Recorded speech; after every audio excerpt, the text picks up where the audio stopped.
sakit ang atong dalamhan, ubahan din atong naangkon.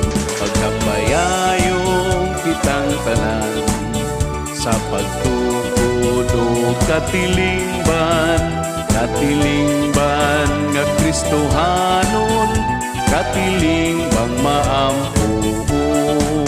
O ang pagbago sa kasing-kasing, ang labing mahinungdanon, kagawasan sa kahilatman, ang timaan sa kaambuhan. Kini ang buhi tang katungdanan, kitang tanan may kaapuhan. Kung magmalingon sa Dios nung gugma, ang kalampusan maangkunta.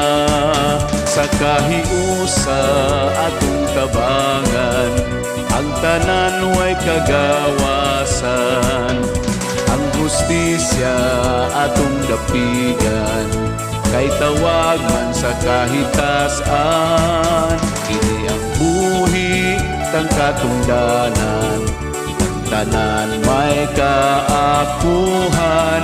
Kung magmalikon sa Diyos nung gugma, ang kalampusan maangkunta.